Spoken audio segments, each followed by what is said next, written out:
Hey to my beautiful Capricorns, it's Dr. Leona coming in for your weekly reading. This is for the week of April 4th all the way to the 11th, guys. It is the solar eclipse reading. It's a big event, and I've been waiting and waiting and waiting for it for years now. Here we go. We're about to enter into this really tumultuous week, Capricorn. You are a cardinal sign, the heir of Earth. And for you, my darlings, you have Saturn, your ruling planet, in Aquarius right now, causing delays in terms of our gains and things like that. So I'm hoping that everybody is safe, happy, and healthy. I'm seeing somebody holding back. Okay. Feeling a little bit stuck in their head. Yeah. And it could be pain behind this feeling.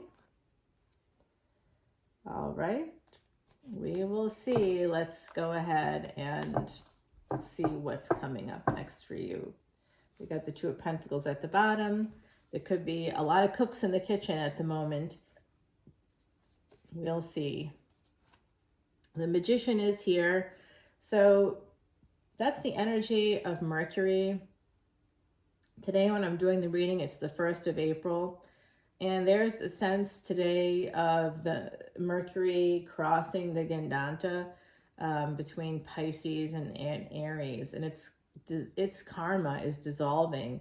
It's being reborn into the world, about to start a new cycle. Clean, fresh slate for Mercury, wherever that is for you in your chart, okay? Also wherever the 3rd and 6th houses are, as well as wherever Virgo and Gemini might be for you. I could be talking to Capricorn ascendants, in which case those things would be in different houses. So with the Magician here coming out, a bird just flew right towards the window and then kind of went up a little bit there at the end. But that might be a message for somebody. What kind of a bird was it? It looked like a sparrow to me. Okay, so certainly those die-hard kinds of birds, believe it or not, a sparrow will actually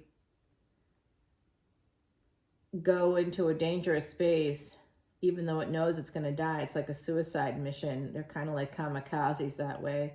They know that their dead body will serve as a warning to other sparrows that not to go to that space. And so I'm thinking about this because I actually had something very weird happen to me when I lived in Atlanta. A very, very strange thing happened to me, and it was so weird. It's even beyond description, and I have to maybe think about writing about it or something. It was very bizarre, and one of the bizarre things that occurred was this dead sparrow kept appearing like near my garage. Like, it was weird. I just kept getting a dead sparrow there, and I don't know why. And it turned out somebody was putting it there. So that was why that happened. But part of it was the sparrows. Sparrows are very clan-like. They are protective of each other. They're community-based birds. So there could be something here about community and about sacrificing for the larger community. I am seeing a Magician coming in with a Page of Wands energy. So somebody could be manifesting a new opportunity, a new relationship, Two of Wands. It could be a partnership as well. This Page of Wands could be about an idea. Doesn't have to be. It could be communication, travel, transportation, or technology related. It could be an idea there for my beautiful Capricorns, a partnership.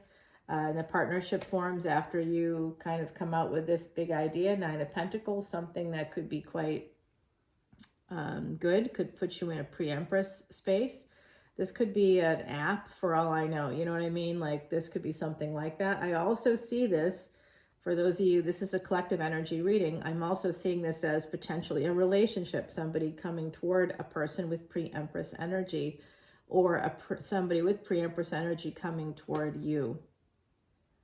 The Judgment card is the 9th house. This could be a good fortune for you, something that's going to bring in from the divine, something that's going to bring in second chances of some variety.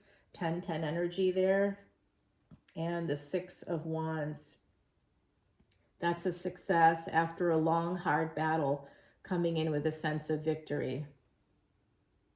So that is very much the ninth house. It's usually after 45 or 50, you start to get that second wind, that second chance. The things that didn't go right in the first half of your life, you're able to correct those, because you now have the most power you're going to have in your life to do that right around those ages. So Six of Swords, Nine of Pentacles, and the Six of Pentacles here. Oh, wow. 6, 6, and 6 coming out. Very interesting. Yeah, definitely interesting here. Huh.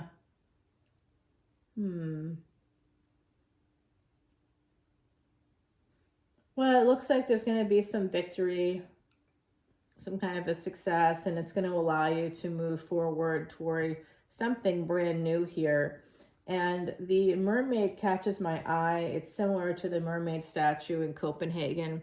And actually, on my Patreon page, I use for my profile picture a selkie.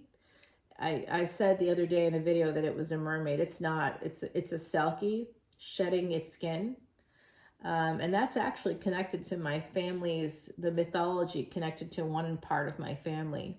It's very, very interesting. So, yeah, and that particular statue that this one is in Copenhagen, it's called the Little Mermaid. The one I'm talking about is in the Faroe Islands, the one that's on my Patreon page.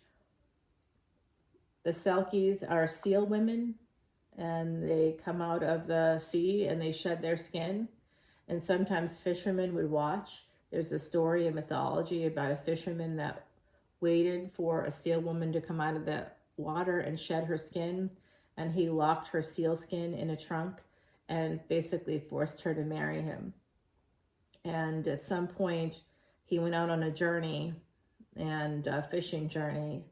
And while he was gone for that long period of time, she was able to unlock the trunk, slip back into her sealskin, and go out to sea. Another version of that is that the husband was in a storm, caught in a storm, that the seal woman wasn't forced to marry him, but wanted to, and loved him, and slipped back into her sealskin when she thought her husband might be in danger. But you can only change once.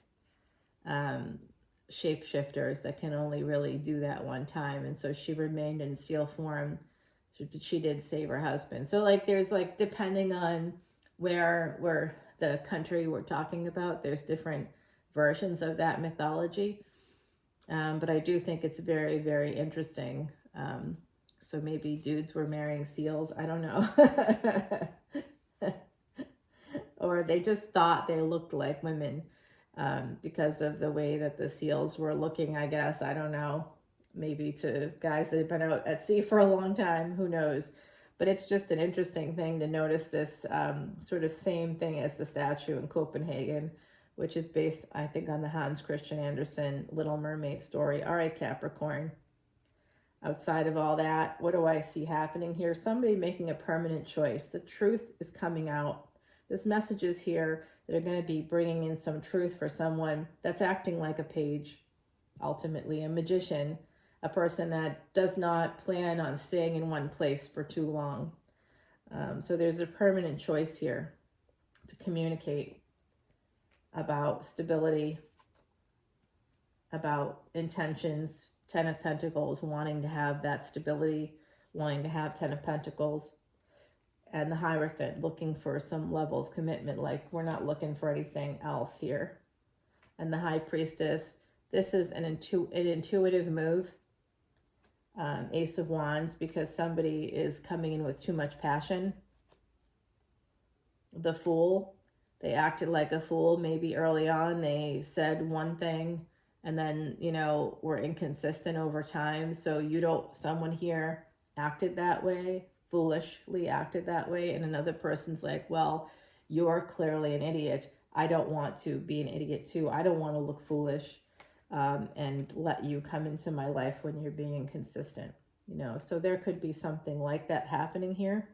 Ace of Wands, the Fool, and Justice. So this could be an opportunity to marry, to have a partnership. We're getting the Empress here and the Emperor. Okay, so this is definitely potential, has massive potential. Big, big potential here. And Ace of Pentacles is the ultimate card here at the pinnacle of the reading. And 10 of Cups. Okay, so this could be real love. And the Sun. Yep, this is a very nice story anyway. Wheel of Fortune turning in someone's favor. Here, someone's about to be very happy in the Star. So Leo and Aquarius energy, and the World card. Saturn coming through. Yeah, guys, I think that this could be a very nice situation, but I do think that there's too many cooks in the kitchen, whatever that might mean for you. I don't know. But I also think that someone is coming in with page energy when they're clearly an emperor or an empress. And that generally doesn't work for other people. Divine masculine coming in the strength here, number 8. Similar to Leo, this is a big elk. The elk and the ash, it's about strength, you know, having that fortitude to push ahead, to get over any obstacles, to... I just think it could be about communication here with the Magician. And Mercury is today moving into Aries, and it's going to start going retrograde. It's going to begin to head back over the next week. And the day after the eclipse, it's going to be crossing that Gandanta. Again, it just crossed the Gandanta. It'll take about a week before it crosses again back into Pisces. It'll cross it 3 times over the next month.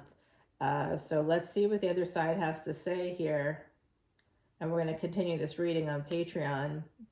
And right now I'm letting the angels, ancestors, and spirit guides come out and tell us what's happening. Okay.